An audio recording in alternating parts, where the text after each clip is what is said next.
Hi, it's Bruce Dickinson from Iron Maiden, and you're watching Loudwire. Bruce Dickinson is the legendary voice of Iron Maiden, a frontman who defines heavy metal.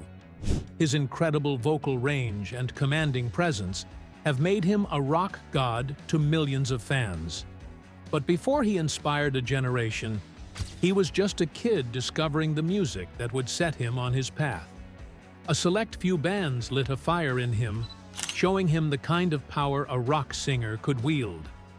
These are the 5 bands that inspired him to become a legend himself. 1.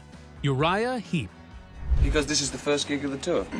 So obviously the first gig of the tour is the place where you play the new stuff first. Long before Iron Maiden became famous for having 2 guitarists playing melodies together, another band was already creating magic with harmony. This band, however, did it with a powerful mix of soaring voices and a mighty Hammond organ. The band was Uriah Heep. In the early 1970s, they were one of the biggest rock bands in England and all over the world. For a young Bruce Dickinson, who already loved music that was both heavy and very dramatic, finding Uriah Heep was like finding a hidden treasure. They were one of the first bands to show him that music could be as heavy as a thunderstorm, but also as beautiful as a church choir. This mix of power and beauty was a key idea that Bruce would carry with him for his whole career. The special sound of Uriah Heep came from a few key ingredients. First was their keyboard player, Ken Hensley. He didn't just play the Hammond organ, he made it roar. He plugged it into loud guitar amplifiers, the same kind guitar players used to make the sound big and tough. He also used a special kind of spinning speaker called a Leslie speaker. This made the organ sound seem to swirl and fly around the room, which gave their music a dizzying, magical feeling. It wasn't just a background instrument to fill out the sound. It was a lead voice in the band, often playing the main riff or trading solos with the guitarist, Mick Box. Mick himself had a great style, often using a wah-wah pedal to make his guitar cry and talk. You can hear this heavy, powerful sound on their early song, Gypsy, which has a simple but very strong riff that many people consider an early heavy metal classic. But the most famous part of their sound was their amazing singing. When they sang their choruses, all the members would join in, singing in high, layered parts that created a wall of harmony. On famous songs like Easy Livin', their voices created a catchy and powerful hook. On longer, more epic songs like July Morning, they would create these big, beautiful ah vocal sounds that would float over the heavy music like a morning mist. It made their songs sound huge, like they were meant to be played on a mountaintop. This was a very important lesson for Bruce. He learned that adding these kinds of harmonies could make a heavy song feel even bigger, more emotional, and more special. At the front of the stage was their singer, David Byron, who was another huge influence on Bruce. Byron had an amazing voice that was both powerful and very flexible. He could sing with a rough rock and roll edge, but he could also fly up into a high, clear note that sounded like something from an opera. He was also a very theatrical performer. He didn't just stand still. He moved across the stage with a kind of flashy grace, wearing flashy clothes and capturing the audience's attention with every move. He showed Bruce that a frontman could be both a great singer and a great actor at the same time. To complete the package, Uriah Heep wrote songs about wizards, demons, and fantasy worlds, and their album covers often featured strange and beautiful paintings by the artist Roger Dean. This created a complete world for their fans, an idea that Iron Maiden would later perfect with their own famous mascot, Eddie, and their detailed album art. Uriah Heep taught Bruce Dickinson that a band could build a whole universe for its fans to live in. Uriah Heep showed him how powerful harmony could be, but another band would show him how to make rock and roll feel as big and grand as a mountain. Discovering these foundational bands is like finding hidden treasure. If you want to keep digging into the music that built the legends, make sure you hit subscribe now. 2. Led Zeppelin Of course, I'm not very pleased, really. When I first started singing, I had the choice of singing music that... As the 1970s began, one band's name was spoken with a special kind of respect. They were a band that made music so huge and powerful that it felt like it was made for giants. That band, of course, was Led Zeppelin. At the time, they were the biggest band in the world, and for a young music fan like Bruce Dickinson, they were the ultimate example of what a rock band could be. Their music was a perfect lesson in how to be powerful, skillful, mysterious, and beautiful all at once. They showed him how to write songs that felt like long, exciting journeys, with quiet parts, and loud parts, and happy parts, and sad parts. They proved that rock music could be as deep and meaningful as a great book or a famous painting. What made Led Zeppelin so special was their amazing ability to mix light and shade. This means they could be the heaviest, loudest band you had ever heard in one moment, and then, in the next moment, they could become the quietest and most gentle. Their most famous song, Stairway to Heaven, is the best example of this. The song does not start with a loud electric guitar. It starts with a simple, pretty melody played on an acoustic guitar. The singer, Robert Plant, sings in a soft, almost whispering voice. As the song continues for its 8 minutes, it slowly gets bigger and bigger. The drums come in, the bass guitar joins, and the feeling starts to grow. Finally, near the end, it explodes into one of the most famous guitar solos in history, played by the band's leader, Jimmy Page. This amazing buildup of energy was a huge lesson for Bruce. It taught him that true power in music doesn't just come from being loud all the time. It comes from the change between quiet and loud. Every single member of Led Zeppelin was a master at their instrument. Jimmy Page wrote most of the music and was a wizard in the recording studio. But the band's powerful heartbeat came from their drummer, John Bonham. When he hit his drums, it didn't sound like a tap. It sounded like thunder. His sound was so big and heavy that it became the standard for every rock drummer who came after him. The band's secret weapon was John Paul Jones. He played the bass, but he also played keyboards, mandolin, and many other instruments, adding rich layers of sound to the music. And of course, there was Robert Plant, the Golden God singer with a voice that could sound like a bluesman from Mississippi or an angel from heaven. The band also had a powerful feeling of mystery about them. They didn't like to do many interviews, and on their most famous album, they didn't even put their name on the cover. Instead, they used 4 strange, magical-looking symbols to represent each member. This made them seem more like powerful wizards than a normal rock band. They also loved to write songs about old myths, history, and the fantasy worlds from books like The Lord of the Rings. This mix of heavy rock, soft folk music, and epic stories was the perfect inspiration for Bruce, who loved all of those things. Led Zeppelin taught Bruce that a band could be more than just musicians. They could be a magical, mysterious force that created worlds with their sound. Led Zeppelin built grand palaces of sound, but another band showed him how to fill that space with pure, explosive, and dangerous energy. 3. The Who. While some bands were busy creating magical worlds with their music, another very famous group from England seemed more interested in blowing things up with pure, raw energy. This band was The Who, and they had a reputation for being one of the loudest, craziest, and most exciting live bands in the world. For Bruce Dickinson, who always believed that a rock concert should be an event full of energy and excitement, The Who were the ultimate role models.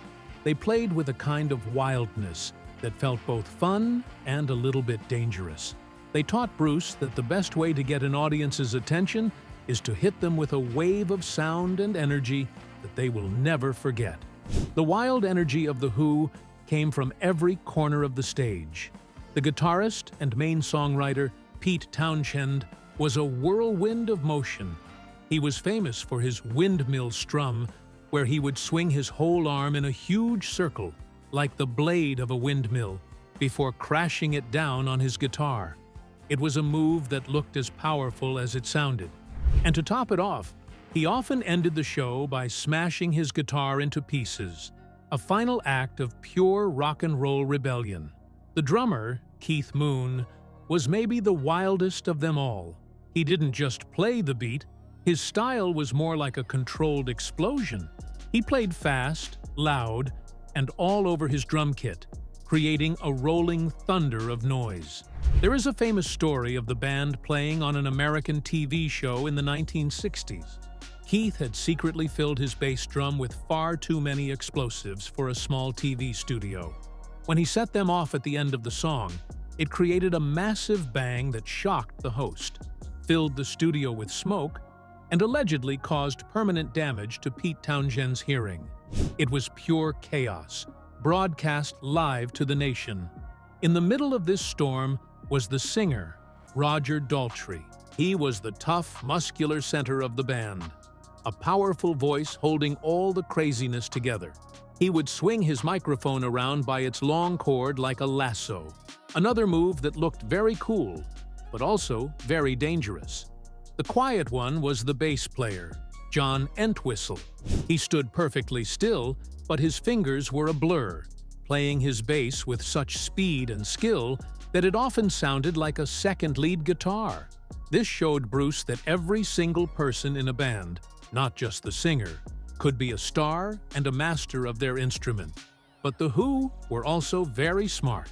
They created some of the first rock operas, like the albums Tommy and Quadrophenia, which told long, detailed stories about the struggles of young people in England. This was yet another example for Bruce of how rock music could be used to tell big, important stories. But the biggest lesson from The Who was about live energy. They were once listed in the Guinness Book of World Records as the loudest band in the world. They taught Bruce that a live show should be a powerful, physical experience that leaves both the band and the audience exhausted and thrilled. The Who brought chaos to the stage, but the next band would bring a different kind of drama, the grand, colorful, and perfect performance of a stadium-sized opera. From harmony to raw chaos, we're seeing every piece of a rock icon come together. If you're enjoying this journey, hit subscribe so you don't miss what comes next. 4. Queen. I mean, why do we use anything? I mean, it doesn't necessarily mean I study demonology and things. In the world of rock and roll, there are great bands, and then there are bands who could make the entire world sing along with them. No band in history was better at this than Queen. As rock music got bigger and moved into giant sports stadiums, Queen figured out the secret to making every single person in a huge crowd feel like they were part of the show. Their leader was Freddie Mercury, a singer with a voice that could do absolutely anything, and a stage presence that was simply electric. For Bruce Dickinson, who is himself a singer with an amazing voice and a love for big performances, Queen was the ultimate guide on how to be a true stadium rock king. What made Queen so amazing was that they could play any kind of music they wanted. They were like musical chameleons.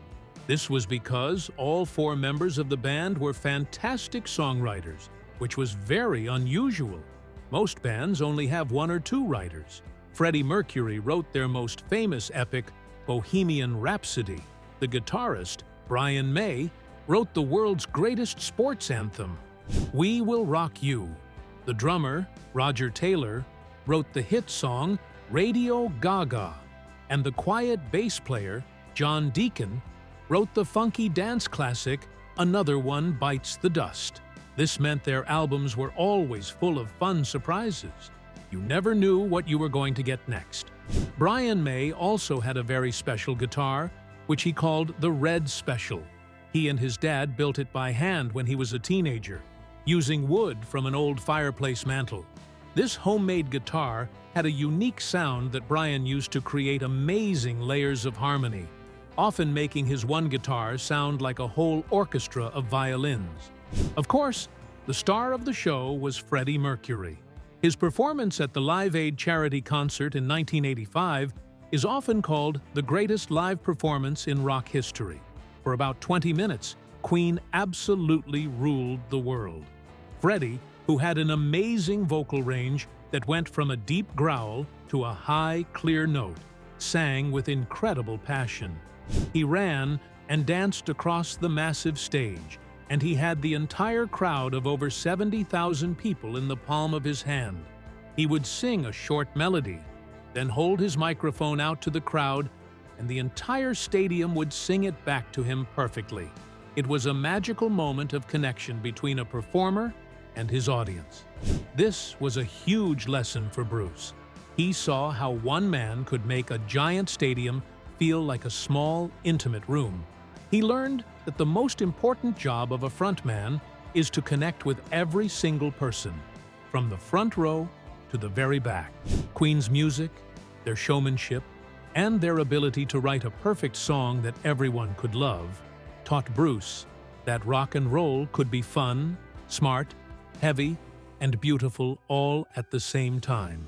Queen mastered the art of the perfect rock song, but one final band showed Bruce the beauty of breaking all the rules of music itself. 5 King Crimson. Beyond the worlds of fantasy, power, and catchy anthems that everyone could sing, Bruce Dickinson was also drawn to music that was more like a difficult puzzle. He loved music that was tricky, that made you think, and that challenged what you expected to hear. This love led him to the strange and wonderful world of progressive rock and to one of its most important and bravest bands, King Crimson. This was not a band that was trying to write hit singles. Their music was long, complicated, and sometimes even a little bit weird. For Bruce, who has always had a very sharp and curious mind, King Crimson was an exciting and important discovery. They showed him that rock music could be as complex as any other kind of art, and that being a great musician was not about being flashy, but about being creative. From their very first album in 1969, called In the Court of the Crimson King, it was clear that this band was different. The album cover itself was a famous painting of a giant, screaming face, colored in bright red and blue. It was shocking and unforgettable, and it looked nothing like the happy album covers of the time. The music inside was just as bold and surprising. The first song, 21st Century Schizoid Man, began with a voice that was distorted to sound like a robot, before the whole band exploded into a blast of sound. It had screaming saxophones and a fast, chaotic middle section where the musicians seemed to be battling each other with their instruments. This music was not easy to listen to. It was intense, it was powerful, and it made you feel a little nervous. The lyrics to another song on the album, Epitaph, were about the fear of the future and the sadness of the world, very deep subjects for a rock band in the 1960s. This taught Bruce that music didn't always have to be fun or comfortable. It could be serious and make you think about big ideas. The leader of King Crimson was a guitarist named Robert Fripp. He was the complete opposite of a typical guitar hero. He didn't have long, flowing hair, and he didn't jump around the stage. In fact, he often performed while sitting on a stool, almost hidden in the shadows, completely focused on playing his incredibly tricky music. He showed Bruce that true musical genius didn't need a spotlight.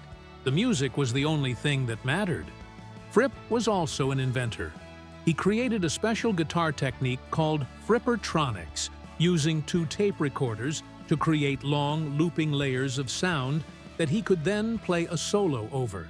It was a very experimental way to make music. The band's members changed many times over the years, with Fripp being the only person who was always in the band. This showed that the band was more of a musical idea than a specific group of people. King Crimson taught Bruce to appreciate music that was difficult and brave. They taught him to respect musicians who were dedicated to pushing boundaries and who never wanted to repeat themselves. They proved that sometimes the most exciting music is the kind that breaks all the rules. These very different bands, from the theatrical to the clever, all poured their unique sounds and ideas into the mind of a young fan who would become Bruce Dickinson. What do you think about his list? Drop your comments below, and don't forget to like and subscribe for more.